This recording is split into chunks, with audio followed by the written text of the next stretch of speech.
യുദ്ധസമാനം തന്നെയാണ് ഇന്ത്യയുടെയും പാകിസ്ഥാന്റെയും ഇപ്പോഴത്തെ അവസ്ഥ എന്നുള്ള കാര്യത്തിൽ സംശയമില്ല. കാരണം ഇന്ത്യൻ പ്രധാനമന്ത്രി നരേന്ദ്രമോദിയുടെ നേതൃത്വത്തിൽ ഡൽഹിയിൽ ഉന്നതതല യോഗം നടക്കുകയാണ്. സുരക്ഷാ കാര്യങ്ങൾക്കുള്ള ഉന്നതതല യോഗം ഡൽഹിയിൽ പുരോഗമിക്കുമ്പോൾ പാകിസ്ഥാനിൽ ഇമ്രാൻഖാൻ്റെ നേതൃത്വത്തിൽ നാഷണൽ സെക്യൂരിറ്റി കമാൻഡിൻ്റെ യോഗം പുരോഗമിക്കുകയാണ്. അതാണ് പാകിസ്ഥാനെ സംബന്ധിച്ചിടത്തോളം നിർണായക തീരുമാനങ്ങൾ എടുക്കേണ്ടുന്ന ബോഡി എന്ന് പറയുന്നത്.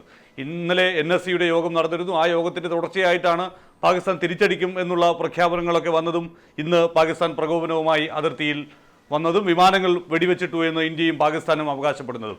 എന്തായാലും ഇപ്പോൾ ഉണ്ടായിരിക്കുന്ന വളരെ ശ്രദ്ധേയമായിട്ടുള്ള ഒരു കാര്യം, ഇന്ത്യയുടെയും പാകിസ്ഥാൻ്റെയും മുകളിലൂടെയുള്ള വ്യോമ ഗതാഗതം ഏതാണ്ട് നിലച്ച മട്ടാണ്.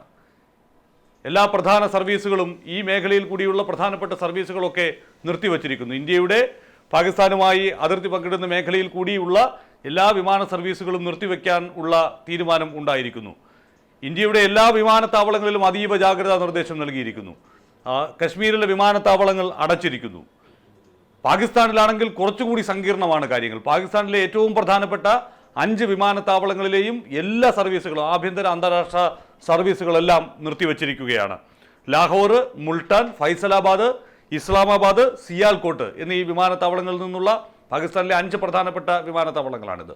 ഈ 5 വിമാനത്താവളങ്ങളിൽ നിന്നുമുള്ള അന്താരാഷ്ട്ര സർവീസുകളടക്കം നിർത്തിവച്ചിരിക്കുകയാണ്. ഏതു സാഹചര്യത്തെയും നേരിടാൻ സന്നദ്ധരായി ഇന്ത്യയുടെയും പാകിസ്ഥാൻ്റെയും സൈനിക വിഭാഗങ്ങൾ നിലനിൽക്കുന്നു എന്നാണ് ഏറ്റവും പുതിയ റിപ്പോർട്ടുകൾ സൂചിപ്പിക്കുന്നത്. ഉന്നതതല യോഗം വിളിക്കുന്നതിന് തൊട്ട് മുമ്പ് പാകിസ്ഥാൻ പ്രധാനമന്ത്രി ഇമ്രാൻഖാൻ പറയുന്നത് ഇന്ത്യ അടുത്ത തലമുറയെ ലക്ഷ്യമാക്കി വേണം പ്രവർത്തിക്കാൻ, തെരഞ്ഞെടുപ്പിനെ ലക്ഷ്യമാക്കി ആകരുത്, യുദ്ധം ഒന്നിനും പരിഹാരമല്ല എന്ന് പറഞ്ഞതിന് ശേഷമാണ് അദ്ദേഹം തൻ്റെ നാഷണൽ സെക്യൂരിറ്റി കമാൻഡിൻ്റെ അതിനിർണായകമായ യോഗത്തിലേക്ക് പോയത്. ഇന്ത്യൻ പ്രധാനമന്ത്രി നരേന്ദ്രമോദിയും ഉന്നതതല യോഗത്തിൽ പങ്കെടുത്തുകൊണ്ടിരിക്കുകയാണ്. അദ്ദേഹവും സ്ഥിതിഗതികൾ വിലയിരുത്തിക്കൊണ്ടിരിക്കുന്നു. 2 സേനയും ഏത് അടിയന്തര സാഹചര്യത്തിലും പരസ്പരം ഏറ്റുമുട്ടുന്നതിന് തയ്യാറായി തന്നെ നിൽക്കുന്നു. ഇന്ത്യൻ പൈലറ്റിനെ ജീവനോടെ പിടികൂടിയെന്ന് പാകിസ്ഥാൻ അവകാശപ്പെടുന്നു. പാകിസ്ഥാന്റെ F-16 വിമാനം വെടിവെച്ചിട്ടു എന്ന് ഇന്ത്യ അവകാശപ്പെടുന്നു. ഇന്ത്യയുടെ പ്രത്യാക്രമണത്തിന് ബദലായി എന്നോണം പാകിസ്ഥാൻ ഇന്ന് രാവിലെ മുതൽ തുടങ്ങിയ പ്രകോപനം, ഇന്ത്യൻ വ്യോമാതിർത്തി കടക്കാതെ തന്നെ തങ്ങൾ ഇന്ത്യൻ വിമാനങ്ങൾ വെടിവെച്ചിട്ടു എന്നാണ് പാകിസ്ഥാൻ അവകാശവാദം ഉന്നയിക്കുന്നതെങ്കിൽ ഇന്ത്യൻ അതിർത്തി കടന്നെത്തിയ വിമാനങ്ങളെ വെടിവെച്ചിട്ടു എന്നും പാക് ഭടന്മാർ നടത്തിയ മിസൈൽ ആക്രമണത്തെയും മോർട്ടാർ ആക്രമണത്തെയും അതിസുന്ദരമായി തന്നെ ഇന്ത്യ തുരത്തി ഓടിച്ചു എന്നും അതിനെ ഇല്ലാതാക്കി എന്നും ഇന്ത്യൻ അവകാശവാദവും ഒരു വശത്ത് നിൽക്കുകയാണ്. പാകിസ്ഥാന്റെ ഏത് പ്രകോപനത്തെയും നേരിടാൻ ഇന്ത്യ തയ്യാറാണ് എന്ന് ഇന്ത്യൻ സൈനിക വൃത്തങ്ങൾ വ്യക്തമാക്കുന്നുണ്ട്.